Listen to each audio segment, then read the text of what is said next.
Rush, I think, made this announcement at 2:45 yesterday, and by 2:48, it was everywhere. Top trend on Twitter. Everywhere. It was, I've been doing this podcast in the middle of the night with Senator Cruz, so if I can get an hour of sleep here or there, I try to do it. I had just laid down to go to sleep. 5 minutes later, my wife wakes me up because the news was that earth-shattering. She had to tell me, Rush Limbaugh has made this announcement. And I thought his statement that he made on his radio show was really beautiful because he got all the hate that you would expect from the usual suspects on the left. Horrible. Not just random accounts, but the blue check marks and the people who have been on CNN saying really vile, awful things. And Rush had this amazing line in his statement. He said, I don't proselytize. I don't talk about it much, but I've got a personal relationship with God, and I'm leaning on that personal relationship now a lot. But it's very important to me. And it actually gave me, as a listener, as a longtime Rush admirer, a lot of comfort because I thought, no one here gets out alive. Rush Limbaugh has led a pioneering, unbelievable life. Everyone's rooting for him. Everybody's praying for him. But he has lived really a magnificent life. The people who need our prayers more are probably the ones who are cheering on this news on Twitter with the blue check marks, who are saying vile, terrible things. They're the ones. Oh, shut up. Is that the way you feel when I say something Gandhi-like like that? It's very, just shut up. Stop it, Michael. I mean, it's just, because you don't see, when you listen to Rush, right, he talks about talent on loan from God, half his brain tied behind his back. But he said in the statement, he said, when I talk about myself, it's satirical, right? He's the guy who's just delivering the news, telling you the truth, and there's a reason it was the top trend of news all day yesterday. I mean, he is the man, and he is not that guy. He's not the big ego guy. He's not. He is shockingly, I think, almost unaware of how big he is. You know what I'm talking about? It's hard to not know when the checks come in. No,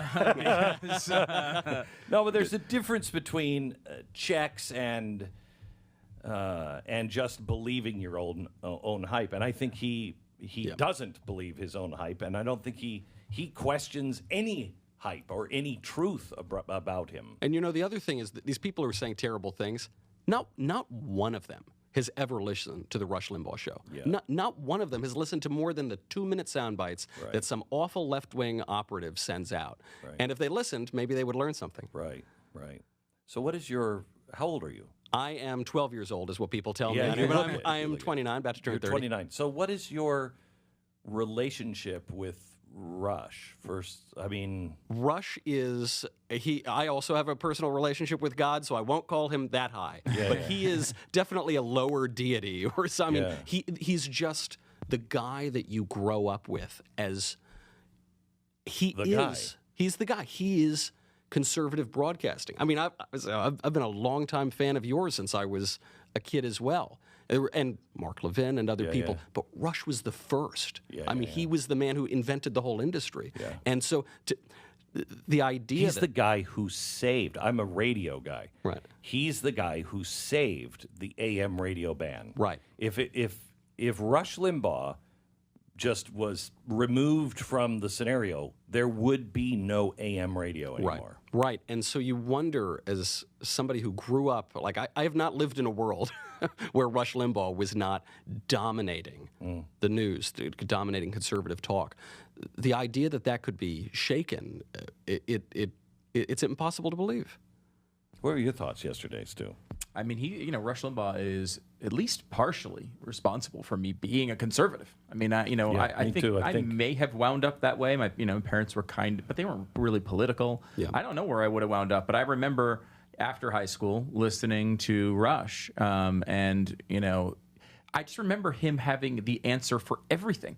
All these things you'd hear on mainstream media and all of these arguments that you'd hear from the left, which I was barely acquainted with at the time, but every single time one of those would come up and you'd think, it's like Law and Order, when like the first attorney goes, you're like, oh, that guy definitely murdered him. And then the defense person goes, there's no way murder, he's all set up. You go back and forth depending on what argument you're hearing. That's how you are in your formative years. Right.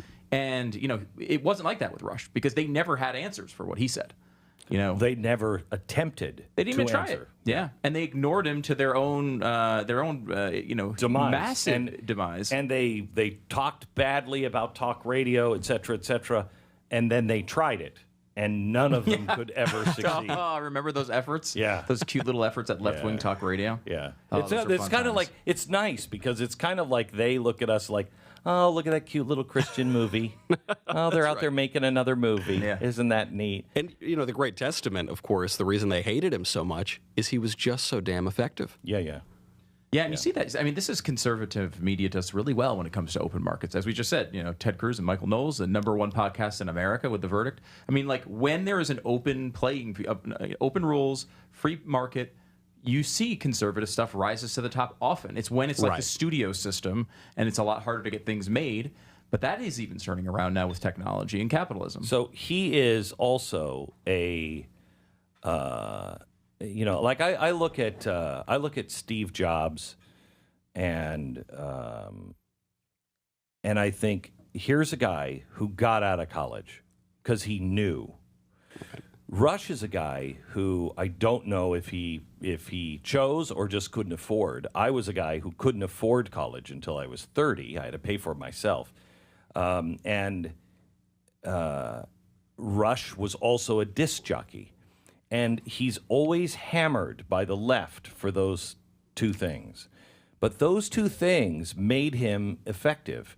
He's a good entertainer. Mm-hmm. To be a disc jockey, at least in the old days, you had to be smart and you had to be able to think on your feet and move quickly, which nobody in television has that. Mm-hmm. Nobody, and they can't teach that. The other thing is that because he wasn't taught what to think, he thinks differently. Right. There's this line, we were talking about Gandhi-esque statements before. Yeah. There's this line from Chesterton said, the angels can fly because they can take themselves lightly. There's nothing dignified about boring your audience to death. Yeah. And you talk about the fusion of entertainment and enlightenment. If you can bring these ideas to life out of this rigid, desiccated university structure, that's a wonderful thing. And obviously it has a major cultural impact.